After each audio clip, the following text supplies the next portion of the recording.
Hello hi అండి. ఇవి premium quality Mona Lisa beads అండి. మీకు లాకెట్ వచ్చేసరికి ఇలా వస్తుంది. ప్రీమియం క్వాలిటీ వస్తుంది. విక్టోరియన్ ఫినిష్ వస్తుంది అనమాట. మెహందీ ఫినిష్లో చాలా బాగుంది. క్వాలిటీ అయితే సూపర్గా ఉందండి.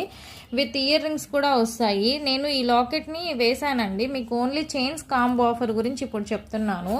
ఇలా మేకింగ్ చేసినవి 19 ఇంచెస్ లెంత్ వస్తుంది. బ్యాక్ సైడ్ వచ్చేసరికి స్మాల్ హుక్ వస్తుందండి. అంటే టోటల్గా ఇలా వస్తుంది అనమాట. ఇలా వస్తుంది. ఓకే, ఇలా కావాలి అంటే ఇది కాంబో ఆఫర్ వచ్చి ఎనీ 5 కలర్స్ తీసుకోండి. 1000 రూపీస్ ఫ్రీ షిప్పింగ్ అండి. లాకెట్తో కాదు, ఓన్లీ చైన్స్ అండి. కలర్స్ అయితే చాలా అవైలబుల్గా ఉన్నాయి. లేదు సింగిల్గా 1 locket 1 chain with ear rings తీసుకుంటా అంటే 750 రూపీస్ పడుతుంది. కావాలనుకున్న వాళ్ళు ఆర్డర్ ప్లేస్ చేసుకోండి. పింక్ అవైలబుల్గా ఉంది, గ్రీన్, స్కై బ్లూ అవి అవైలబుల్గా ఉన్నాయి. చాలా అయితే మేకింగ్ చేసి పెట్టున్నామండి. ఇంకా ఫుల్ స్టాక్ అయితే ఉంది. ఓకేనా, కావాలనుకున్న వాళ్ళు